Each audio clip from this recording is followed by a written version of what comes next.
Good evening all. और मैं doctor Jyotsna Singh from Mumbai से। आज हम आज का टॉपिक जो है उसके ऊपर हम बहुत ज़्यादा फोकस करेंगे, बिकॉज कि ये लाइफ का सबसे इम्पॉर्टेंट टॉपिक है। जब हम कहते हैं कि हमारी रिलेशनशिप लाइफ कैसी चल रही है, किसी को कुछ पता ही नहीं रहता है कि हाँ ठीक है, चल रहा है, नॉर्मल है।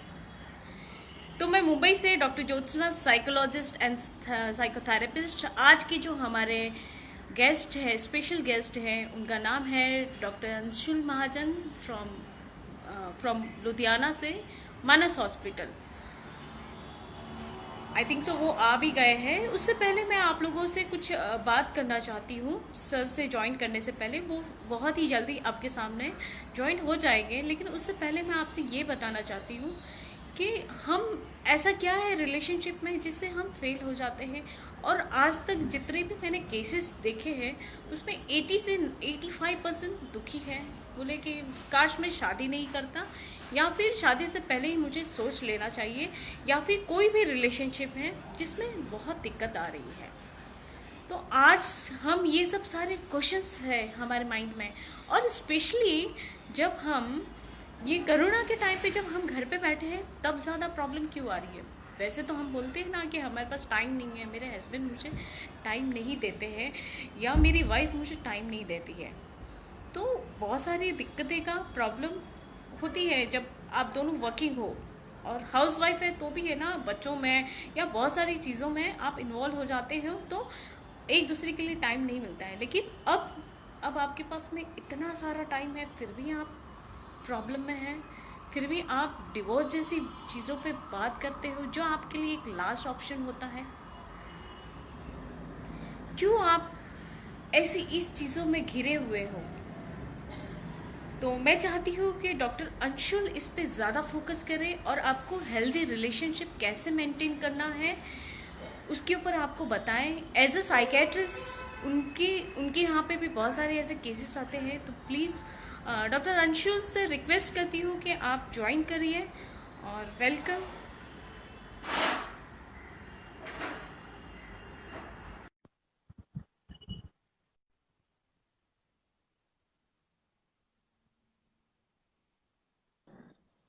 Hello ma'am, good evening. हाँ sir, welcome sir. Thank you and जी, thank good you. Evening sir. आपका बहुत बहुत शुक्रिया आप आने के लिए और आपके प्रीशियस टाइम देने के लिए। तो आज हमारे दर्शकों को ये बताना है कि मैरिज लाइफ या कोई भी रिलेशनशिप को कितने अच्छे से हम निभा सकते हैं। और ये स्पेशली इन कोरोना टाइम में जो हमारे पास क्वालिटी टाइम है, तो उसे कैसे यूटिलाइज करना चाहिए और कैसे हमारे थॉट प्रोसेस के ऊपर इम्प्रूवमेंट करना चाहिए। तो प्लीज सर, आप हमारे दर्शकों को बताइए कि किस तरह से हम अच्छे से हमारी रिलेशनशिप को मेंटेन करें और हेल्दी लाइफ जिए। देखिए, सबसे पहले तो मैं सबका आपका आपका थैंक यू करता हूं कि आपने मुझे इनवाइट किया। और जो आज का टॉपिक है कि रिलेशनशिप इश्यूज और उसको कैसे कोऑर्डिनेट करना है आपस में कि एक हेल्दी रिलेशनशिप रहे, बहुत ही आजकल बर्निंग और आज इंपॉर्टेंट टॉपिक है। इनफैक्ट कोरोना के टाइम में भी काफी हद तक रिलेशनशिप इश्यूज काफी हद तक बढ़ गए हैं, और जो देखे जा रहे हैं इनफैक्ट डोमेस्टिक वायलेंस के केस भी काफी हद तक बढ़ गए हैं। तो मैं ये बताना चाहता हूँ कि देखिए कौन से जो होते हैं रिलेशनशिप इश्यूज आते हैं लाइफ में। सबसे पहले देखिए, आजकल लाइफ इतनी बिजी हो गई है, इतना स्ट्रेसफुल हो गया है कि हस्बैंड और वाइफ के पास आपस में मिलने का टाइम नहीं है, बात करने का टाइम नहीं है। तो सबसे पहले तो एक प्रकार का कम्युनिकेशन गैप जो है हस्बैंड और वाइफ में देखा जाता है। जब एक प्रकार का कम्युनिकेशन गैप होता है, कोई भी प्रॉपर मैसेज, कोई भी प्रॉपर कम्युनिकेशन नहीं हो पाता है, तो रिलेशनशिप नहीं वर्क कर पाता है। एक कॉमन कारण है कि भाई कम्युनिकेशन या मिसकम्युनिकेशन या कम्युनिकेशन गैप होना, जिसके कारण ये रिलेशनशिप फेल होता है। इसके अलावा क्या होता है कि जैसे आजकल स्ट्रेस बढ़ गया है, किसी प्रकार का ट्रोमेटिक इवेंट है, किसी प्रकार का फाइनेंशियल बर्डन है, तो जो भी स्ट्रेस होता है या कोई भी फाइनेंशियल बर्डन होता है या कोई भी ट्रोमेटिक इवेंट होता है, डेफिनेटली उसका रिलेशनशिप पे इम्पैक्ट पड़ता ही है। इंसान इतना बिजी हो गया है काम पे, अपने वर्क में बिजी हो गया है, अपने टारगेट्स पूरे करने में बिजी हो गया है कि वह अपने वाइफ के साथ प्रॉपर टाइम स्पेंड नहीं कर पाता, बिकॉज सारा टाइम, मेजोरिटी टाइम, 80% टाइम वह काम पे ही व्यतीत करता है, जिसके कारण भी जब वो टाइम टाइम नहीं दे पाता है, प्रॉपर टाइम मैनेजमेंट नहीं है बिटवीन हस्बैंड एंड वाइफ, तो तब भी एक रिलेशनशिप का प्रॉब्लम बढ़ गया है। बिकॉज जो मैंने बताया कि स्ट्रेस के कारण, फाइनेंशियल स्ट्रेस के कारण या किसी प्रकार का ट्रॉमेटिक इवेंट के कारण प्रोलॉन्ग स्ट्रेस होता है। किस प्रकार का स्ट्रेस मैं बात कर रहा हूँ? वर्क रिलेटेड स्ट्रेस होता है। वर्क में बॉस ने तंग कर दिया, कलीग ने तंग कर दिया, टारगेट फुलफिल नहीं हुआ, ये बेसिक स्ट्रेस होता है माइंड में, जो कि अनहैप्पी करता है इंसान को। वो सारी अनहैप्पीनेस, सारी फ्रस्ट्रेशन किस पे निकालेगा? घर जाके अपने वाइफ पे निकालेगा, जिस कारण इंटीमेसी या जिस कारण बॉन्डिंग प्रॉपर नहीं बन पाती है। बहुत से पेशेंट्स बोलते हैं कि सर हमारी लाइफ बोर्डम हो गई है। बोर्डम हो गई है, देखिए बोर्डम तो इंटरेस्टिंग तो आपने खुद ही बनानी है। हाँ, ये डेफिनेटली ये एक फैक्टर है जिसके कारण जो रिलेशनशिप फेल हो जाता है।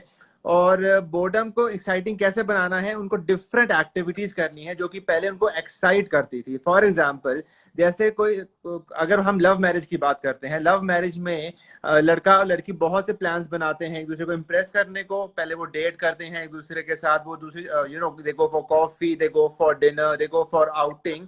और जब with the passage of time उनमें इंटीमेसी या उनमें लव जब हो जाता है तो दे गेट मैरिड। देन पर वो चीजें भूल जाते हैं कि भाई जो लाइफ में एक्साइटिंग चीजें पहले उन्होंने की हैं, अगर वो उन्हीं को दोबारा अप्लाई करे अपने लाइफ में, तो हो सकता है कि उनकी लाइफ बोर्डम ना हो सकता है कि उनकी लाइफ में जॉयफुलनेस या हैप्पीनेस दोबारा आए। तो आई फील कि ये बोर्डम है जिसके कारण एक सेटिस्फैक्शन, जो अनसेटिस्फैक्टरी रिलेशनशिप हो रहे हैं लोगों में। ये पीपल आर गेटिंग बोर्ड भी एक दूसरे की शक्ल देख कर। जॉब, जैसे लॉकडाउन के दौरान भी जो बेसिकली प्रॉब्लम क्या आ रही है कि 24/7 आप एक दूसरे की शक्ल देख रहे हैं। डेफिनेटली जब दो बर्तन होते हैं तो साथ में खटकते ही हैं, पर बोर्डम को एक्साइटमेंट बनाना भी हस्बैंड और वाइफ का खुद का ही काम है। अगर ये फिर भी उनकी बोरिंग लाइफ है, उनको लगता है बोरिंग है, काफी कॉन्फ्लिक्ट्स बढ़ गए हैं, फ्रस्ट्रेशन काफी बढ़ गई है, लड़ाई काफी बढ़ गई है, they can seek the help of therapist, या ऑनलाइन जा सकते हैं, या they can seek help by the therapist. तो वो उनको गाइड कर सकता है। और ये हमें थेरेपिस्ट के पास या डॉक्टर के पास तब अप्रोच करना है जब उनकी जो बेसिक कॉन्फ्लिक्ट्स है, लड़ाई है, फ्रस्ट्रेशन है, डेली रूटीन या डेली ही उनको तंग करने लग गया है। इसके अलावा देखिए आजकल का क्या जमाना है, हम सबके पास फोन है, हम आपस में तो बात नहीं करते हैं। हम फोन पे यदि बात करें उसका कोई मीनिंग नहीं है। ठीक है, देखिए मोस्ट इम्पोर्टेंट थिंग जो होती है सस्टेन, अगर आप फोन पे हैं तो फोन पे तो या व्हाट्सएप या वर्चुअल वर्ल्ड पे बात करते हैं, उससे वो बात बनती नहीं है। तो व्हाट आई फील कि यदि आपको बात करनी भी है पूरे दिन में, you take out 10 minutes, 15 minutes, 20 minutes या 25 मिनट्स, फोन को वाइब्रेटर मोड पे रख दीजिए, साइलेंट मोड पे रख दीजिए, और आपस में डे टू डे एक्टिविटीज कि भाई जैसे आपने सुबह से क्या किया, आपने सुबह आपका दिन कैसा निकला, आपके दिन में कोई ऐसी बात बताइए जो बहुत ही इंटरेस्टिंग हो। कोई इंटरेस्टिंग बात बताइए, कोई बोरिंग बात बताइए, कोई जोकिंग बात बताइए। तो ये करने से भी मैंने देखा है कि जो अंडरस्टैंडिंग है काफी हद तक हो जाती है। पर यदि घर में 4 मेंबर्स हैं, हस्बैंड वाइफ आपस में फोन पे हैं, वो एक कम्युनिकेशन में डेफिनेटली एक किस्म का बैरियर हमेशा रहता है, वो बात डेफिनेटली एक बात बन नहीं पाती है। करेक्ट। इसके अलावा जैसे आजकल लोगों में इनसिक्योरिटीज काफी बढ़ गई है, फ्यूचर को लेके इनसिक्योरिटीज बढ़ गई है। हस्बैंड का व्यू कुछ और होता है तो वाइफ का व्यू कुछ और होता है। तो उस केस में भी काफी कॉन्फ्लिक्ट्स, काफी मिसअंडरस्टैंडिंग, काफी प्रॉब्लम्स आती हैं हस्बैंड और वाइफ के बीच में, जो रिलेशनशिप इश्यूज आते हैं। तो जैसे वाइफ अगर चाहती है कि कभी हस्बैंड विलिंग होता है बेबी को, तो वाइफ विलिंग नहीं होती है। तो कभी हस्बैंड वाइफ दोनों विलिंग नहीं होते हैं बेबीज को, तो ग्रैंड पेरेंट्स विलिंग होते हैं। उनको एक किस्म का प्रेशर लगता है, तो एक किस्म की फ्रस्ट्रेशन जो होती है, जो थॉट प्रोसेस मैच नहीं करता है, वो भी इस कारण से भी काफी लोगों में रिलेशनशिप इश्यूज, रिलेशनशिप प्रॉब्लम्स आ सकते हैं। कभी किसी ने, जैसे हस्बैंड ने बिजनेस स्टार्ट करना है तो wife wants to go abroad, ये बहुत बार होता है, ये भी कन्फ्लिक्चुअल होता है। या फिर इसके अलावा कोई सॉरी कि कोई बिजनेस या कोई ब्रेक, या कोई फैमिली से कुछ ब्रेकिंग हो जाए, या कभी फैमिली को छोड़ना पड़ता है किसी ना किसी कारण, और वो they are planning for a family, they are planning for a baby, ये भी एक कन्फ्लिक्ट होता है। तो इस कारण से भी बहुत सी बार देखा गया है कि कन्फ्लिक्ट इश्यूज काफी रहते हैं। और जो इनसिक्योरिटीज है वो डे बाय डे बढ़ रही है, इनसिक्योरिटीज भी बढ़ रही है, जिसका डेफिनेटली इम्पैक्ट पड़ता है रिलेशनशिप पे। तो मैं आपसे ये जानना चाहता हूँ, मैंने तो आपको बताया कि देखिए जो जो बेसिक बेसिक पॉइंट्स हैं, तो आपको क्या क्या लगता है कि एक तो आप इसके अलावा आपके माइंड में और क्या क्या है डॉक्टर ज्योत्सना जी की, जो कि रिलेशनशिप में इतना इतना गैप डाल रहा है, रिलेशनशिप इश्यूज इतना बढ़ रहे हैं, जबकि एक टाइम पे मैरिज, शादी एक पवित्र बंधन माना जाता है। अगर हम रामायण भी पढ़े, अगर हम महाभारत में भी देखें, एक पवित्र बंधन है। तो आजकल वो गैप इन कारणों के अलावा क्यों बढ़ता जा रहा है? आपका as a clinical psychologist point of क्या व्यू है? तो मैं आपकी राय लेना चाहता हूँ। एक्चुअली सर क्या होता है कि जब भी हम लड़के शादी लव मैरिज हो अरेंज, अब तो वैसा कोई प्रॉब्लम अभी मुझे नहीं लगता है। बट जब भी लड़का या लड़की जब भी शादी के लिए स्टार्टिंग स्टार्टिंग में बहुत अच्छा चलता है, लेकिन आफ्टर 2 3 या 4 इयर्स के बाद में प्रॉब्लम स्टार्ट हो जाती, बिकॉज ऑफ अब उसकी चीजें अच्छी नहीं लगती, या हस्बैंड की चीजें अच्छी नहीं लगती, या वाइफ की अच्छी नहीं लगती है। तो इसके लिए हमें क्या करना चाहिए? पहली बात तो है ना, जो भी है लड़का है या लड़की है, उन दोनों की नर्चरिंग अलग हुई है, पेरेंट अलग है, फ्रेंड्स अलग है। तो पहले तो उन चीजों पे हमें ध्यान देना है कि वो किस बैकग्राउंड से आ रहा है या आ रही है। तो वो एडजस्टमेंट, हम ये बोलते हैं कि हम एडजस्टमेंट करें, एडजस्टमेंट की जरूरत नहीं है, इसे अंडरस्टैंडिंग की जरूरत है कि आप किस तरह से उसे अंडरस्टैंडिंग लेके कर रहे हो।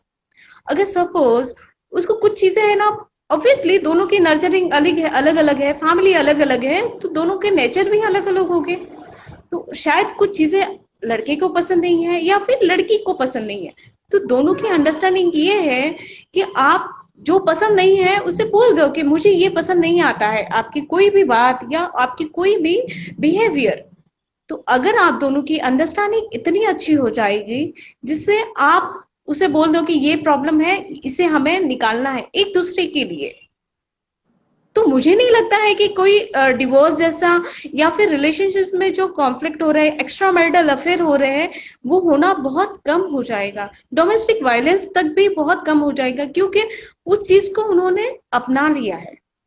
तो लोगों में अपनाना बहुत मुश्किल काम हो जाता है, इस वजह से ये प्रॉब्लम आती है। चाहे कोई भी हो, कोई भी सिचुएशन में हो, अगर एक दूसरे को समझ लिया, हम मुझे नहीं लगता है कि कोई तकलीफ होनी चाहिए।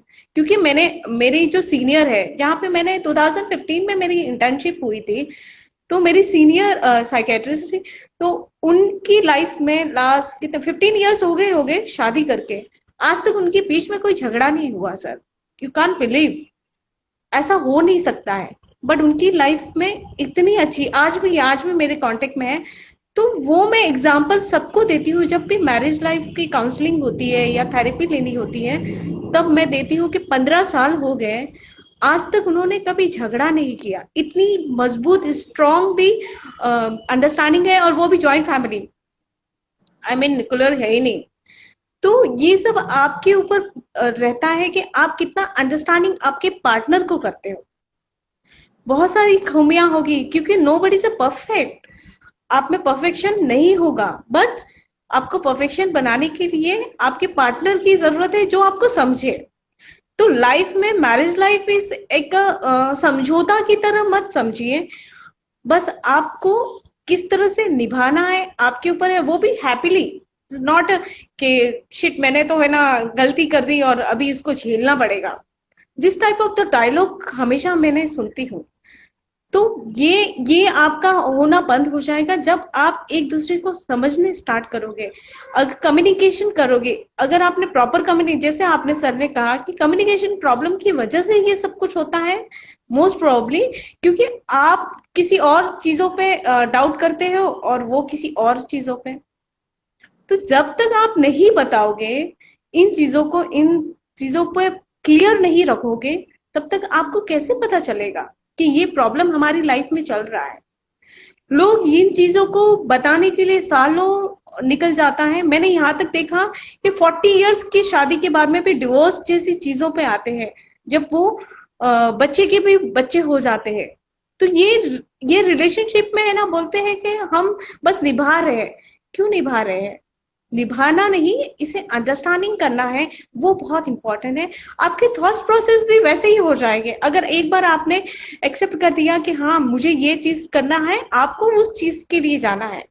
जब तक ये नहीं होगा तब तक आपकी मैरिज लाइफ डगमगा रहेगी। मैंने ये देखा है कि प्री मैरिज काउंसलिंग से बहुत इफेक्ट पड़ता है। अगर हो सके तो जो भी न्यूली है, एंगेजमेंट हो गई है, उनको प्री मैरिज काउंसलिंग कराना एक बार तो बहुत जरूरी है, जाना ही चाहिए। जो भी आपके आसपास काउंसलर या थेरेपिस्ट होगी, जिससे आपको आपके माइंड से बहुत सारी चीजें ब्लॉकेज हट जाएंगे और आपको एक अलग तरीके से सोचने का एक तरीका अलग मिल जाएगा, क्योंकि वो एक्सपर्ट है उन चीजों में, तो उनको ज्यादा पता रहेगा। तो मैं सबसे यही बोलूंगी कि जब भी शादी से पहले एक बार प्री मैरिज काउंसलिंग करा दो, ताकि आफ्टर मैरिज के बाद में बहुत सारी चीजें हमें सॉर्ट आउट लगेगी, ना ही कि कॉन्फ्लिक्ट। तो ये तो मेरा ही सुझाव है। सर आप क्या बोलते देखिए, हैं मैं इस एक पे? और चीज मानता हूँ कि कोई भी रिलेशनशिप हो, चाहे वो बॉयफ्रेंड गर्लफ्रेंड का हो, चाहे हस्बैंड वाइफ का हो या फैमिली का हो, एक पर्सनल स्पेस देना बहुत ही जरूरी है। अदरवाइज एक किस्म की टॉक्सिसिटी जो हो जाती है, वो टॉक्सिसिटी सी जो इंसान ज्यादा किसी के पीछे पड़ता है या ज्यादा इंटरफेयर करता है, उसको तो नॉर्मल वो चीज लगती है, पर वो टॉक्सिसिटी से दूसरे इंसान पे नेगेटिव फीडबैक एट टाइम्स पड़ सकता है। तो इस कारण भी रिलेशनशिप प्रॉब्लम्स आ सकते हैं। फॉर एग्जाम्पल, यदि माँ एक बच्चे के पीछे पड़े रहे, इंटरफेयर करते रहेगी, तो ऑब्वियसली उसका या तो डिपेंडेंसी हो जाएगी मदर पे, या फिर उसकी पर्सनल ग्रोथ खराब हो जाएगी। सिमिलरली, हस्बैंड वाइफ यदि 24/7 they stay together, definitely they will fight, arguments होंगे उनमें। तो मुझे लगता है कि थोड़ा काम में बिजी रहें। जैसे आजकल लॉकडाउन जैसे खुल गया है, तो लॉकडाउन थोड़ा सा बिजी रहें, 6 to 7 hours बिजी रहें। 1 घंटा अपने आप को सिर्फ अपने आप को दें, आधा पौना घंटा अपने आप को दें। देन डिनर टाइम पे या लंच टाइम पे इकट्ठे बैठ के जो भी बातें करनी है, प्रोफेशनल टॉक नहीं करनी है, सी वो डेफिनेटली फ्लेयर अप करेगा। वो नॉर्मल टॉक करनी है, जैसे कि मैंने बताया कि आपका दिन कैसा था, कोई ऐसी न्यू बातें बताएं, कोई जोक्स बताएं, कोई नई हैपनिंग बताएं। और बहुत सी बार ये भी देखा गया है गर्ल्स के साइड से कि सर ये मेरे पेरेंट्स से उतना प्यार नहीं करता है जितना ये अपने पेरेंट्स से करता है, तो छोड़ो ना। सी उसका अपना लेवल ऑफ इमोशनल है, उसका अपना level of expression of love है, तो छोड़ दो, अपने आप करेगा। अगर वो प्यार करना चाहेगा तो करेगा। बस ये देखना है कि कहीं वो बदतमीज ना बन जाए उनके साथ। ठीक है जी। अगर वो करना भी चाहता तो करे, नहीं करना चाहता नहीं एक्सप्रेस करे। See he is compatible with you. जैसे आपने बोला कि डिफरेंट बैकग्राउंड से होते हैं, ठीक है जी। Husband is from different background, wife is from different background. उन हस्बैंड की परवरिश अलग से है, वाइफ की परवरिश अलग से है। तो हस्बैंड और मैरिज एक बेसिकली रिस्पॉन्सिबिलिटी है। तो हस्बैंड को वाइफ के साथ, वाइफ को इन लॉज के साथ, वाइफ अपना घर छोड़ के आती है नंबर 1, अपने इन लॉज के साथ नंबर 2, और हस्बैंड के साथ, ये 3 रिलेशनशिप होते हैं। सिमिलरली हस्बैंड के वाइफ के साथ, अपने पेरेंट्स के साथ और अपने इन लॉज के साथ, ये 3 रिलेशनशिप होते हैं। So how flexibly, how balance वो मेंटेन कर पाता है, वो इंपॉर्टेंट है। यदि एक भी चीज ऊपर नीचे हो जाती है, इम्बैलेंस हो जाता है। बहुत सी फीमेल्स कहती हैं सर पहले ये मुझे काफी कॉम्प्लीमेंट्स देते थे, पहले मुझे काफी अट्रैक्टिव लगते थे, पर all of a sudden after 5 years 7 years ये मुझे कॉम्प्लीमेंट्स नहीं देते। I feel depressed, I feel कि मैंने कुछ गलत हो गया है, या I am sulking it out, मैं उतनी अट्रैक्टिव नहीं लगती इनको। ये जो पहले मेरे साथ इंटीमेसी करते थे, जो सेक्सुअल इंटीमेसी करते थे, जो जो फिजिकल इंटीमेसी करते थे, अब उनका फ्रीक्वेंसी कम हो गई है। ये बहुत सी फीमेल्स की कंप्लेंट है। तो बेसिकली मैं उनको यही एक्सप्लेन करता हूँ कि यदि उनको अगर आपको लगता है कि आप कम अट्रैक्टिव हो, तो आप उनको जो पहले पहले उनको चीजें एक्साइट करती थी, जैसे कि आप उनके लिए पहले भोजन बनाते थे स्वादिष्ट, तो आप वो बनाएं। आप उनके साथ लॉन्ग ड्राइव पे जाना चाहते थे, आप वो करें। या कोई भी ऐसी चीज एक्साइटिंग होती है तो आप वो चीज करें। ये भी एक चीज होती है कि सेक्सुअल इंटीमेसी का भी एक जो कारण है, जो सेक्सुअली जो एक्साइटमेंट पहले होती है वो कम हो जाती है, वो भी एक किस्म एक कारण है रिलेशनशिप में हस्बैंड और वाइफ की दूरियों का। बिकॉज पहले इंसान जब न्यूली मैरिड होता है, he is very curious about physical intimacy, is very curious about sex, but with the passage of time he start developing his professional image also, so he keeps himself busy. So हो सकता है उस दौरान physical intimacy या sexual intimacy कम हो जाए। तो फीमेल्स में डेफिनेटली अफेक्ट पड़ता ही है इस चीज का। तो इस केस में सजेशन क्या होता है कि जो चीजें आपको पहले एक्साइट करती थी सेक्सुअली, जो फिजिकली आपको एक्साइट करती थी, दे things should be continued and उनको स्टॉप नहीं करना है, ताकि एक किस्म का इमोशनल बॉन्डिंग, एक किस्म का फिजिकल बॉन्डिंग बना रहे। अब रही बात लॉकडाउन की, लॉकडाउन में बहुत से ऐसे केसेस आपने भी देखे होंगे, मैंने भी देखे हैं कि हस्बैंड और वाइफ लॉकडाउन के कारण they are stuck at different different places. अब उस कारण क्या होता है, डेफिनेटली जितना दूर हो गए उतना फ्रस्ट्रेशन लेवल बढ़ता है, उतना बॉन्डिंग नहीं हो पाता है, फ्रस्ट्रेशन लेवल बढ़ता है। उस केस में मैंने जो 2-3 पेशेंट की काउंसलिंग की है, मैं उनको यही बोलता हूँ कि यू लंच के टाइम वीडियो कॉल ऑन कर लीजिए, अपने हस्बैंड को बोल के वीडियो कॉल ऑन कर लीजिए, आप भी ऑन कर लीजिए, you start having lunch together. ऐसा फील करवाइए कि आप साथ में ही हैं, या लंच जैसे आपने डिनर भी आपने करना है तो ऐसा फील करवाइए कि आप साथ में ही हैं, ताकि आपको ये ना लगे कि वह आपसे दूर है, ताकि एक किस्म का उनमें बॉन्ड रहे, एक किस्म का उनमें रिलेशनशिप बना रहे। ये बहुत सी प्रॉब्लम्स आई हैं इस ड्यूरिंग लॉकडाउन के दौरान, और बहुत सी बार एरोगेंस, ईगो आ जाती है रिलेशनशिप में। और आपने भी देखा होगा कि हस्बैंड लड़ता है, वाइफ लड़ती है, हस्बैंड लड़ता है, वाइफ लड़ती है, दोनों चुप होने का नाम ही नहीं लेते हैं। तो उस केस में क्या करना चाहिए कि यदि एक शाउट कर रहा है तो दूसरा चुप रहे, उसका भी मौका आएगा लड़ने का। ऐसा नहीं है, everybody get irritated, everybody is frustrated, everybody is working, everybody is under stress. कभी कोई बॉस का स्ट्रेस है, कभी कलीग का स्ट्रेस है। तो अगर एक बंदा लड़ रहा है तो दूसरा बंदा चुप रहे। अगर, क्योंकि कहते हैं कि अगर दोनों खटकेंगे तो आग बढ़ेगी, कम नहीं होगी। अगर एक बंदा चुप रहेगा, हो सकता है कि वो आर्ग्यूमेंट्स ना हो। तो ये बेसिकली प्रॉब्लम्स आती आजकल वैसे भी बहुत ज्यादा आ रही हैं। हमें रिलेशनशिप को सस्टेन करने के लिए जो मैं टिप्स बताना चाहता हूँ कि हमें कैसे, चाहे वो हस्बैंड वाइफ हो, चाहे वो बॉयफ्रेंड गर्लफ्रेंड हो, चाहे वो आप फैमिली में हो, कैसे आपको एक तरीका अच्छे रिलेशनशिप मेंटेन करना चाहिए ताकि आपकी लाइफ भी हेल्दी रहे, फिजिकली एंड मेंटली भी आप पीस पे रहो, खुद भी और दूसरा बंदा भी पीस पे रहे। सबसे पहले तो आपको एक्चुअल में अपॉइंटमेंट लेनी है। एक्चुअल अपॉइंटमेंट मींस कि आपको आपस में बात करना है। ये नहीं कि भाई मैंने टेक्स्ट कर दिया हेलो तो आपने टेक्स्ट कर दिया हेलो, वो नहीं। आपने फिजिकली बात करनी है भी, आप कैसे हो, क्या क्या आपके डेली रूटीन है, आपका क्या कोई खास बात हुई है, पर इस दौरान हस्बैंड वाइफ को ही साथ होना चाहिए। No other third person should be together, number 1। And जो भी ऑब्जेक्ट ऑफ डिस्ट्रैक्शन है, फॉर एग्जांपल नेटफ्लिक्स, या बच्चे भी हैं तो बच्चों को ग्रैंड पेरेंट्स के पास थोड़ी देर छोड़ दीजिए, ठीक है, या फिर मोबाइल को आप रख दीजिए साइलेंट मोड पे। आपस में बात कीजिए, जितना बात करेंगे उतनी अंडरस्टैंडिंग डेफिनेटली होगी, उतना ही डिस्क्रिपेंसी, उतना ही आर्ग्यूमेंट, उतना लड़ाई झगड़ा कम होगा। ओके। दूसरा, एक दूसरे की लाइफ में अननेसेसरीली इंटरफेयर नहीं करना है, स्पेस दीजिए, अंडरस्टैंड कीजिए, जो कि एक कारण बनता जा रहा है आजकल रिलेशनशिप प्रॉब्लम्स का। आप अपनी प्रॉब्लम्स पहले ना एक चीज होती है लिसनिंग। आप सुनिए अगला बंदा क्या कह रहा है। अगला बंदा कह रहा है, आपने 5 मिनट बात सुनी है, 2 मिनट बात सुनी और आपने जजमेंट पास कर दिया, आपने रिएक्शन कर दिया, उसका कोई वैल्यू नहीं है। पहले सुनिए आपका पार्टनर क्या कह रहा है। आपके पार्टनर यदि दुखी है, फ्रस्ट्रेटेड है, उसको वेंट आउट करने तो दीजिए। वेंट आउट करेगा, आप भी उस दौरान लड़े, आप भी उस दौरान हाई टोन पे जाएंगे, कुछ नहीं होगा, सबको आग बढ़ेगी। अब उसको वेंट आउट कीजिए।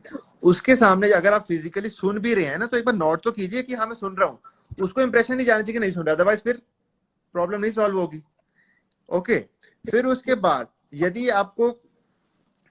यदि जो इंटीमेसी है, फिजिकल इंटीमेसी भी, ये तो मैंने पहला चीज बताई। दूसरा कि यदि इंटीमेसी बनानी है, फिजिकल इंटीमेसी या सेक्स करना है, तो प्लान कीजिए, एक रूटीन कीजिए कि हमें इस टाइम पे हमें दिन में करना है, रात में करना है, कोई फिक्स टाइम नहीं है। जिस टाइम पे moment you feel like you do it, but उस दौरान डिस्ट्रैक्शन से दूर रहना है, बच्चों को ग्रैंड पेरेंट्स के पास, and you try different places और डिफरेंट पोजीशन, सो दैट एक एक्साइटिंग होती है, बोर्डम नहीं होता है।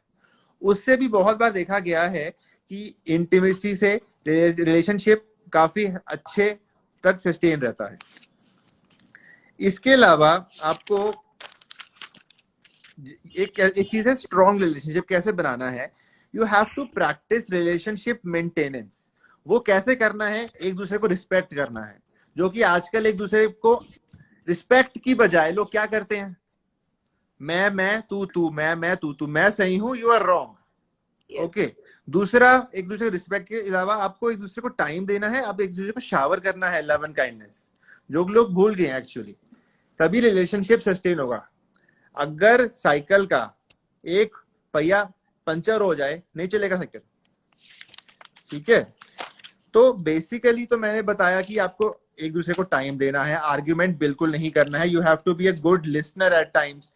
तो आपस में जैसे पहले प्लान करते थे डेट पे जाएं, दोबारा डेट पे जाएं। कोई डेट की कोई एज बार थोड़ी है, बच्चे जा सकते हैं, ये थोड़ी बात है कि भाई बच्चे ही जा सकते हैं, हम मॉडर्न नहीं है। सोच बदलोगे तभी तो कुछ होगा, ठीक है ना। आप आर्ग्यू ना कीजिए, अपने पार्टनर से रिस्पेक्ट कीजिए, सिंपल सी बात है। आपको रिस्पेक्ट, आप उसको रिस्पेक्ट दोगे, वो आपको रिस्पेक्ट देगा।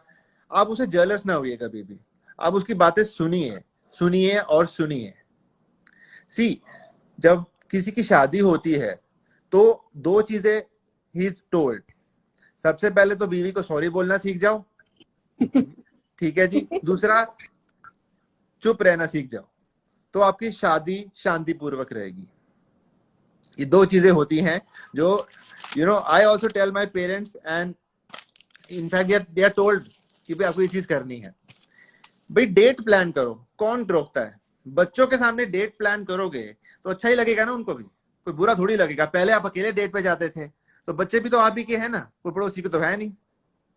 उनके साथ डेट प्लान करो सो दैट उनके माइंड में एक पॉजिटिव इमेज बने कि भाई एक लव होता है, एक रिलेशनशिप होता है।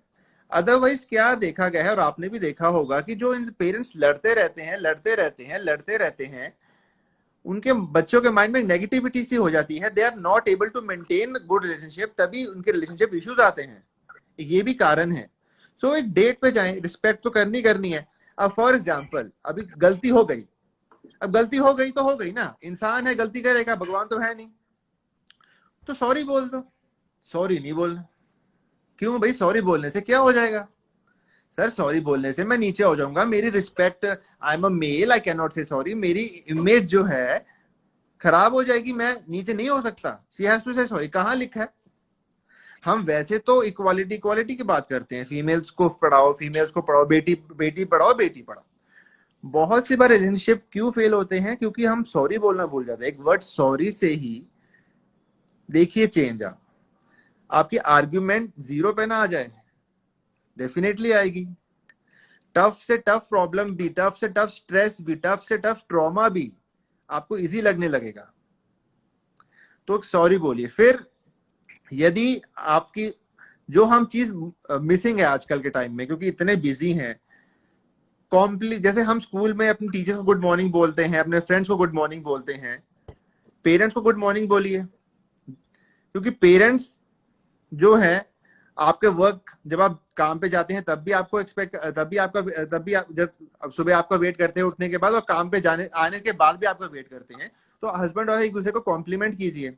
यदि आप एक ही जगह पे काम कर रहे हैं तो आप इकट्ठे जाइए। कब बहुत सा ट्रेंड है कि भाई वाइफ अकेले जा रही है, हस्बैंड अकेले जा रहा है, वो नहीं होना चाहिए। आप इकट्ठे जाएं, इकट्ठे टाइम स्पेंड करें। इसके अलावा जो मुझे लगता है कि जैसे घर का कोई काम है, घर का काम आप डिवाइड कर दें। फॉर एग्जाम्पल कि अगर वाइफ कुकिंग कर रही है, उसको कुकिंग करने दीजिए। आप ना, आपको नॉलेज नहीं है, आप कुछ ना बोलिए, आप उसको कुकिंग करने दीजिए। आप अगर कपड़े धो सकते हैं, लॉन्ड्री का काम कर सकते हैं तो करिए। काम डिवाइड हो जाएगा ना। जब काम डिवाइड हो जाएगा तो ऑब्वियसली रिस्पॉन्सिबिलिटी जब 50-50 होगी तो डेफिनेटली जब फ्रस्ट्रेशन कम होगी तो डेफिनेटली एक कॉर्डियल रिलेशनशिप बनेगा। जब हम दोस्तों के साथ कर सकते हैं तो हम वाइफ के साथ भी तो डेफिनेटली कर सकते हैं ना। और जो लॉकडाउन के दौरान मैंने हस्बैंड्स को और वाइफ को सलाह दी है, और इनफैक्ट बहुत यूजफुल है, कि देखिए लॉकडाउन के दौरान आप भी घर पे हैं, वाइफ भी घर पे है, तो हर संडे आप कुक कीजिए, वाइफ को कुछ डेफिनेट बना के दीजिए। जैसे मैंने अपनी मदर को मदर्स डे पे केक बनाया, अपनी बेटी का बर्थडे हुआ, मैंने फिर केक बनाया। तो you keep on doing this activities. अब उनको भी तो रेस्ट दीजिए ना। हम बाहर से खाना क्यों मंगवाते हैं? ताकि सर्वेंट को रेस्ट मिले। अगर हफ्ते में एक बार हम बाहर से मंगवाते हैं, एक तो हमारा टेस्ट चेंज होता है, दूसरा सर्वेंट को रेस्ट मिले। तो अगर किसी की वाइफ हाउस वाइफ है तो आप संडे को उनको रेस्ट देके उनका मन पसंद स्वादिष्ट भोजन बनाएंगे तो डेफिनेटली रिलेशनशिप में क्यों नहीं प्यार आएगा, क्यों नहीं अफेक्शन आएगा, क्यों नहीं दूरियां कम होंगी। डेफिनेटली करना पड़ता है। पर कुछ मेल्स की थिंकिंग होती है कि सर हम मेल्स हैं तो हम, और wife is supposed to do, वो थॉट प्रोसेस थोड़ा चेंज करने की जरूरत होती है। फिर अगर आपको ट्रस्ट बनाना है, जो कि रिलेशनशिप चाहिए, रिलेशनशिप में क्या जरूरी होता है? ट्रस्ट। झूठ नहीं बोलना है कभी। You have to be consistent, you have to be very respectful, and कोई भी प्रकार का झूठ, कोई भी प्रकार का mistrust can lead to relationship problems.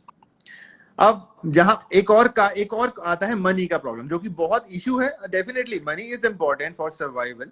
तो अगर हस्बैंड कमा रहा है, वाइफ इज हाउस वाइफ, तो हस्बैंड जितना कमाता है अपनी वाइफ को दे दे। If you wants to keep some money for himself, 5 to 10% he keeps for himself, बाकी अपनी वाइफ को दे दो।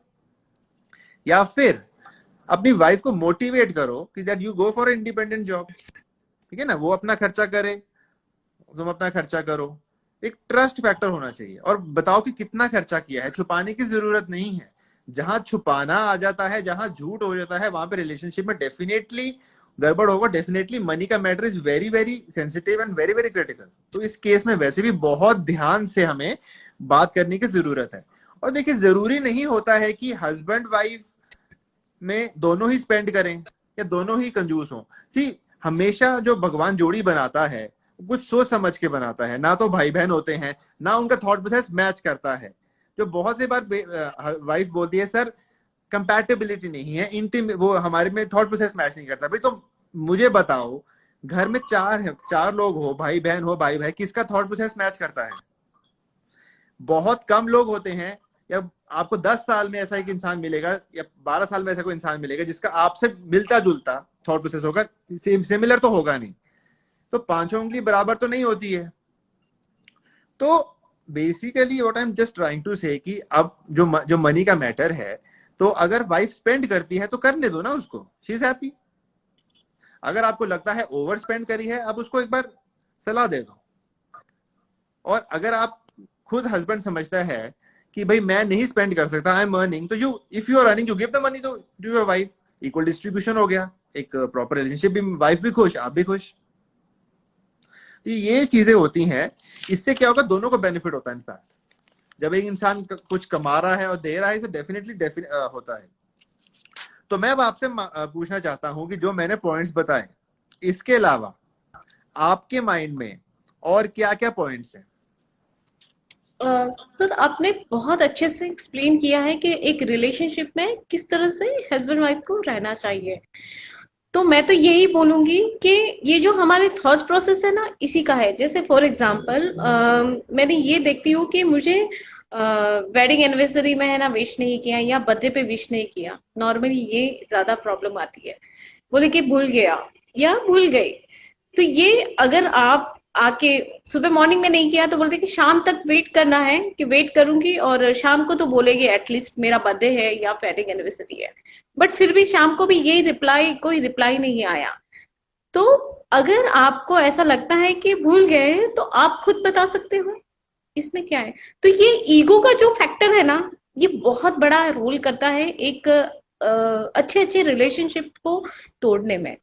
तो मैं तो यही बोलूंगी कि हस्बैंड वाइफ के रिलेशनशिप में एटलीस्ट ईगो ना आए। अगर ईगो जैसी शब्द को हमने हटा दिया, डिलीट कर दिया टोटली, जो एक दूसरे को समझकर रह रहे, तो वो आपकी नेक्स्ट जनरेशन को भी काम आएगा। फॉर एग्जाम्पल, जो बच्चा होगा वो आपको देख के ही फॉलो करेगा। अगर आपने अगर आपने झगड़ा स्टार्ट किया है, तो वो भी उसी तरह से, उसी माहौल, वही एनवायरमेंट रहेगा। तो अगर आपके बच्चे ने वही सीख लिया, तो वो अपने जनरेशन को भी वही देगा। तो आपको आपके बारे में तो सोचना ही है, लेकिन आपकी जो नेक्स्ट जनरेशन है उसके बारे में भी सोचना है। तो आपके थॉट प्रोसेस ऐसे होने चाहिए जिससे आपकी लाइफ एकदम अच्छे से निकले, और आपके फैमिली या कोई भी है बोले कि हाँ कपल हो तो ऐसा, इस तरह से कॉम्प्लीमेंट्री मिलनी चाहिए। तो ही आप बहुत सक्सेसफुल रहोगे इस रिलेशनशिप में। हाँ, छोटा मोटा प्रॉब्लम होगा, थोड़ी बहुत तो नोकझोंक होती रहती है, तो इट्स अ नॉर्मल। बट आपको बढ़ाने की जरूरत नहीं है। उसी को उसी समय, मतलब आई मीन टू से, 2-3 दिन तक हम बात नहीं करते। मैंने ऐसे कपल्स देखे 6-6 महीने तक बात नहीं करते, एक ही बात पे चुप जाती है उनको। तो वो करने की जरूरत नहीं है। इस थॉट प्रोसेस को आप चेंज करके देखो आपकी लाइफ कितनी एकदम सुलझी हुई और बहुत अच्छी लगेगी। तो ये जनरेशन के ऊपर भी बहुत इफेक्ट आता है। फॉर एग्जाम्पल मैं एक एग्जाम्पल देती हूँ कि एक कपल, मतलब सिंगल मदर आई थी, टीन एज बच्चा था और ड्रग्स वगैरह सब लेता था, और डिवोर्स हो गया। मदर ने भी दूसरी शादी कर ली थी, बट मदर के पास में बच्चा कंफर्टेबल नहीं रहा अभी तक, मतलब 14 इयर्स का हो गया, तब तक वो अपने मदर को मदर नहीं समझता था, बिकॉज ऑफ तुमने डिवोर्स क्यों लिया, वो मेरे फादर नहीं है, this type of the impact. तो उसकी वजह से उसने ड्रग्स लेना स्टार्ट कर दिया, और बहुत सारी ऐसी चीजों पे ना रह गया, मतलब रॉन्ग हैबिट्स आ गई है। जो स्कूल नहीं जाता था, स्टडी नहीं करता था। तो मेरा मतलब है कि हम अपने लिए नहीं तो एटलीस्ट बच्चों के लिए तो अच्छे से जी सकते हैं। ये जनरेशन पे ऊपर बहुत फर्क पड़ता है। आगे वाली जनरेशन भी हमारी इसी तरह से होगी। तो ये सब चीजों को देख के आप सिर्फ अपने थॉट्स प्रोसेस के ऊपर ध्यान दीजिए और एक अंडरस्टैंडिंग रखिए, यही मैं बोलना चाहूंगी। देखिए, जरूरी चीज क्या होती है किसी भी रिलेशनशिप में, चाहे वो स्टार्टिंग फेज में हो, चाहे वो फ्रेंडशिप का हो, तो बेसिकली टाइम देना, टाइम टाइम देना जरूरी है। बहुत नंबर जरूरी 2, कम्युनिकेशन जरूरी है। ये नहीं है। कि यस, अगला बंदा दुखी है तो आप उसको और दुखी करो। You yes, understand his problem. If someone says कि आई कैन नॉट टॉक, तो यू शुड रिस्पेक्ट, बट इतना भी नहीं है कि इग्नोर करें, पर एटलीस्ट या एक दिन अगर if they don't want to talk, you give them time, they will be fine. ठीक है, टाइम, कम्युनिकेशन, आर्ग्यूमेंट्स को जितना हो सके अवॉइड करें। आर्ग्यूमेंट्स का डेफिनेटली आपने सही बोला, बच्चों पे डेफिनेटली फर्क पड़ता है। दूसरा, जो आजकल रिलेशनशिप प्रॉब्लम यंगस्टर्स में क्यों आ रहे हैं, इम्पेशंस। आप मानते हो कि जनरेशन इम्पेशेंट होती जा रही है, टॉलरेंस कम होती जा रही है। यदि किसी के फैमिली में डिवोर्स होना कॉमन है, वो उसको एक नॉर्मल चीज समझते हैं। बहुत से केसेस मैंने रिपोर्ट किए हैं कि भाई मेरी मदर ने तो दूसरी शादी की है, हालांकि उस दौरान सर्कमस्टांसेस मदर जो बताती है कि कुछ और थे, there was need to had to do second marriage. बच्चे के माइंड में ये घुस गया है कि सेकंड मैरिज है, पर जो अंडरलाइंग जो मदर ने जो प्रॉब्लम्स फेस की है वो नहीं वो समझता। तो वो बच्चे क्या करते हैं, चलो जी हम पहली शादी तोड़ लेते हैं, दूसरे से कर लेंगे, क्योंकि हमारी मदर ने भी 2 शादियां की हैं। जैसे कि आप बता रहे थे कि 5-6 लोग शादी करते हैं फिर भी सेटिस्फाई नहीं होते हैं। सी, जो भी इंसान के साथ आप शादी करें या किसी भी रिलेशनशिप में बॉयफ्रेंड गर्लफ्रेंड जाएंगे, डेफिनेटली कुछ ना कुछ तो आर्ग्यूमेंट, कुछ ना कुछ तो प्रॉब्लम होगा ही होगा। वो आपको कैसे सॉल्व करना है वो हमने काफी हद तक एक्सप्लेन कर दिया है। अब रही बात जो आजकल के टाइम में जो इम्पोर्टेंट टॉपिक है, domestic violence. Definitely domestic violence बढ़ चुका है। डोमेस्टिक वायलेंस पहले भी होता था, पर डोमेस्टिक वायलेंस लॉकडाउन के दौरान बढ़ चुका है। अब लॉकडाउन के दौरान डोमेस्टिक वायलेंस क्यों बढ़ा है? The only reason, every person, husband, wife और children, they are under stress. खाली वाइफ के प्रति डोमेस्टिक वायलेंस नहीं बढ़ा है, बल्कि बच्चों के प्रति डोमेस्टिक वायलेंस बढ़ा है। यस, अब किस प्रकार का डोमेस्टिक वायलेंस हो सकता है? या तो वर्बली हो सकता है या फिजिकल हो सकता है। और मैं बहुत से न्यूज में देखा था, खाली इंडिया में ही नहीं बल्कि बाहर डोमेस्टिक वायलेंस के केसेस काफी हद तक बढ़ चुके हैं। The only one of the reason was mention was the बोरियत, एंड दूसरा कि 24/7 एक दूसरे को बर्दाश्त नहीं कर सकते। सी, पहले लाइफ ये थी, वर्किंग थे, बीच में लंच करने आते थे, then you go for a work, then आप पहले लिमिटेड टाइम के लिए मिलते थे। अब 24/7 लॉकडाउन के दौरान योर मीटिंग, डेफिनेटली वायलेंस बढ़ना ही है। और इसका डेफिनेटली साइकाट्रिक इम्पैक्ट पड़ता ही है। डिप्रेशन की संभावना रहती है, तो कुछ जगह पे एंजाइटी की संभावना रहती है, तो कुछ पेशेंट्स में पीटीएसडी की संभावना रहती है। अब जैसे मैंने बताया कि बच्चों में डेफिनेटली डोमेस्टिक वायलेंस बढ़ा है, क्योंकि पेरेंट्स को फ्रस्ट्रेशन है, ये लॉकडाउन कब खत्म होगा, हम ये वापस कब नॉर्मल, अपनी न्यू जो नॉर्मल है, क्या हम रह पाएंगे कि नहीं रह पाएंगे। मोस्ट इंपॉर्टेंटली जॉब सिक्योरिटी या फाइनेंशियल सिक्योरिटी है ही नहीं, तो ऑब्वियसली वायलेंस बढ़ता ही है। तो मैंने भी डेफिनेटली देखा है कि ये वायलेंस बढ़ा है। आपके क्या राय हैं इसके बारे में कि डोमेस्टिक वायलेंस जो मैंने कॉजेस बताए, या इसके अलावा कोई और आप इसमें बताना चाहेंगे? हाँ, डोमेस्टिक वायलेंस को हम कम कैसे करें? हम कुछ हैबिट अपनी स्टार्ट कर दें। फॉर एग्जांपल हस्बैंड वाइफ साथ में योगा करें, एक्सरसाइज करें, मेडिटेशन करें, साथ में वो इम्पैक्ट पूरा बच्चों पे भी आएगा। इवन मैंने तो एक फैमिली ने मुझे वीडियो भी भेजा था, मेरी ही पेशेंट थी, तो वो साथ में 1 घंटा बोलते हैं कि हम कुछ नहीं करते हैं, योगा और मेडिटेशन, और साथ साथ में हमारा बच्चा भी साथ में करने लगा है। मतलब वो पहले बच्चा उठता नहीं था, 9 इयर्स का है, बट वो उठता नहीं था, लेकिन अब 6 बजे उठ के हमारे साथ में करने लगा है। तो इससे क्या है, रिलेशनशिप स्ट्रांग बनेगा। तो आप ये एक हैबिट अपने अंदर ला सकते हो। 6 बजे उठ के दोनों हस्बैंड वाइफ अच्छे से रहते थे, और एक घर में ही वॉक करना स्टार्ट कर दिया, बच्चा भी उनके साथ में वॉक करना स्टार्ट कर दिया, साथ में कुकिंग कर, बच्चा कुकिंग करना स्टार्ट किया, जो भी उससे होता था, जैसे सब्जी काटना एंड ऑल, जो भी है, क्योंकि हस्बैंड उसके साथ में, वाइफ के साथ में हेल्प कर रहा है। जब भी उसके पास टाइम मिले, मतलब वर्क फ्रॉम होम हो गया है, तो जैसे जैसे उसके पास में टाइम मिलता था, वैसे वैसे वो अपनी चीजों को इन्वॉल्व करता था, जो भी शेयर करता था, जोक्स शेयर करता था। एंड साथ साथ में मैं अपनी, इसलिए मैं एक लाइव एग्जांपल बता रही हूँ ताकि ये सारे लोग कर सके, तो एटलीस्ट माइंड में वो डिप्रेशन, एंजाइटी नहीं आएगा। इससे आप एकदम फ्रेश फील करोगे अपने आप पे, और उसके साथ में आपका टाइम कब कैसे निकलेगा फैमिली के साथ में पता ही नहीं चलेगा। विथ वर्क, आप वर्क भी कर रहे हो, ऐसा नहीं है कि आपने वर्क नहीं किया। तो साथ में ये करो, साथ में खाना खाओ एक साथ में, क्योंकि हम पहले खाना नहीं खा पाते थे। मैंने कई फैमिलियों को देखा है कि बच्चे सो जाते थे, फिर फादर आता था, और जब बच्चे सोते रहते थे सुबह मॉर्निंग को, और फादर निकल भी जाते थे, तो उनको मिलना नहीं होता था। एवरी संडे उन लोग मिलते थे, हफ्ते में एक बार, एक ही घर में रह के भी ऐसा भी हुआ है। तो वो सिचुएशन से, इससे बेटर है कि आज हमारे पास इतनी क्वालिटी लाइफ है, क्वालिटी टाइम भी है, तो उसे क्यों नहीं करें। हमारे जो लाइफस्टाइल है वो चेंज हो गई है। जो हमारा वर्ल्ड था 6 महीने पहले, जो हम किसी से मिल जाते थे, कुछ भी कर लेते थे, पार्टी कर देते थे, बट अब नहीं हो रहा है। तो वही हमें जो एक्सपेंसेस भी अगर हम बोले तो हमारा कम हो गया। फॉर एग्जाम्पल, हम शॉपिंग के लिए जाना बंद हो गया, पार्टी करना, या फिर कोई भी ऐसे छोटे मोटे जो खर्चे होते थे वो कम हो गए। तो वही हम पैसे को है ना बचाए रहे हैं ना वो चीज को। तो वो एक माइंड से आप निकाल दो कि अब मेरा क्या होगा, तो वो चीज आप वो भी नोटिस करो, वो भी एक पॉजिटिव थॉट्स है कि आप अपनी लाइफ में इंजॉय करना सीखो इस चीज में भी, चाहे वो कोई भी सिचुएशन हो। देखो, वायरस तो ऐसे बहुत सारे आएंगे और जाएंगे, बट अपना जीना जो है वो लाइफस्टाइल में आपको चेंज नहीं करना है। जो सिचुएशन के अकॉर्डिंगली आपको संभल के रहना है। अगर वाइफ को आधे और 1 घंटा अगर काम करने में थोड़ा सा हेल्प मिल गई, कितनी खुशी होगी। तो एनवायरनमेंट तो ऑटोमेटिकली ठीक ही होगा ना, क्योंकि उसका फ्रस्ट्रेशन लेवल नहीं होगा। क्योंकि जितना ज्यादा हम घर पे रहेंगे तो चाय नाश्ता सब ज्यादा ही बनेगी ऑब्वियसली। जितना हम रहेंगे तो खाना ज्यादा बनेगा, ज्यादा खाने की इच्छा होगी, क्योंकि हम घर पे हैं।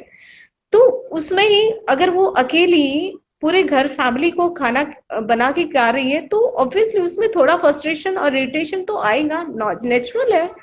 तो उसकी हेल्प करने से एटलीस्ट आप दोनों में एक तालमेल जो बोलते हैं वो रहेगा। साथ साथ में आप सिंगिंग करो, अगर आपकी हॉबी है। आपने कई सालों से, मैंने ऐसे भी सुना है, मतलब पेशेंट के मुंह से ही, कि मैंने इतने सालों में कभी मैंने सिंगिंग या डांसिंग कभी नहीं किया है, मेरी हॉबी है, लेकिन टाइम की वजह से नहीं। तो वो करना स्टार्ट कीजिए। आप आधा घंटा पौना घंटा ऐसी चीजों में इन्वॉल्व कीजिए जो आपको क्रिएटिविटी और आपको मजा आए। जब भी जैसे भी टाइम मिले आपके टाइम के अकॉर्डिंगली, तो ये सब छोटी छोटी चीजें आपकी माइंड को, music is best medicine actually बोलते हैं। म्यूजिक सुनाया करो, सिंगिंग किया करो, डांस किया करो, योगा। और जो जैसे मैंने कहा कि एक फैमिली ने तो स्टार्ट कर दिया था कि योगा साथ में करने से हमें अच्छा लगेगा। तो उसी तरह से आप अपना एक टाइम टेबल, और जो भी आप चाहते हो आज तक आपने जीवन में कभी नहीं किया, वो करो, ताकि आपका टाइम भी स्पेंड हो जाए और एक हेल्दी रिलेशनशिप की भी एक शुरुआत हो जाए, और एक आपको भी खुद को इनर पीस जिसको बोलते हैं, इनर हैप्पीनेस आ जाए। ऐसे नहीं है कि आप सामने से फेस से ही आप खुश है, नहीं, आपके अंदर से आप खुश हो, वो इम्पोर्टेंट होता है। तो इससे आपका तालमेल भी बढ़ा रहेगा और बच्चों पे भी बहुत अच्छा इम्पैक्ट पड़ेगा। यही बोलना है। देखिए, मैंने भी एक चीज जो बताना चाहता हूँ कि डोमेस्टिक वायलेंस जो बढ़ा है, डेफिनेटली माइंड का में नेगेटिविटी है, तभी डोमेस्टिक वायलेंस बढ़ा है। डोमेस्टिक वायलेंस में जो दिमाग में जो नेगेटिविटी है, बार बार कोरोना वायरस की न्यूज देखने से भी बहुत से Yes. हस्बैंड या वाइफ में नेगेटिविटी हो गई है, बहुत से उनमें डर हो गया है। और जो पर्सनालिटी ट्रेट्स, जो लोग एंजाइटी प्रोन थे, जो लोग डिप्रेशन प्रोन थे या किसी प्रकार का स्ट्रेस हैंडल नहीं कर सकते थे, उनमें भी डोमेस्टिक वायलेंस बढ़ा है। तो बेसिकली जैसे आपने बताया कि रिक्रिएशनल एक्टिविटी करनी है, एक्सरसाइज करना है, जॉग करना है, एरोबिक्स कर सकते हैं, सिंगिंग कर सकते हैं, डांसिंग कर सकते हैं, रिलैक्सेशन एक्सरसाइज कर सकते हैं, अपने रिलीजियस बुक्स पे फोकस कर सकते हैं। यदि किसी को गुस्सा ज्यादा आता है तो वह ऑनलाइन कोर्सेज ऐसे एंगर मैनेजमेंट के सीख सकता है, या थेरेपिस्ट के पास जा सकता है कि सर मेरे को गुस्सा बहुत बढ़ गया है पहले के मुकाबले, प्लीज मुझे कुछ टिप्स बताएं, या साइकाट्रिस्ट के पास जाके मेडिकेशन थोड़ी जो भी जरूरत है लिखवा सकता है। इसके अलावा जो टाइम जैसे आपके पास पहले नहीं था, तो बच्चों के साथ टाइम स्पेंड कीजिए। जो पहले आप कंप्लेंट हमेशा करते थे, देखिए सर पहले मेरे को टाइम नहीं मिलता बच्चे के साथ, टाइम स्पेंड कीजिए, वाइफ के साथ टाइम स्पेंड कीजिए, फैमिली के साथ टाइम स्पेंड कीजिए, और ये लिमिटेड कीजिए कोरोना न्यूज को। बिकॉज सी, जो चीज एक बार शुरू हो गई है, एक बार पीक चढ़ेगी, अपने आप ऑटोमेटिकली खत्म हो गई है, नेचर ने ऑटोमेटिकली हल किया है। पर हम बार बार इसको देखकर परेशान होकर घर में कलेश क्यों करें? सवाल तो ये उठता है, आया कहाँ से? और आप अपने फैमिली में आप परेशान हो रहे हो कि आपको ना हो जाए। डेफिनेटली डर है, सबको है, किसको नहीं है, सबको डर लगता है।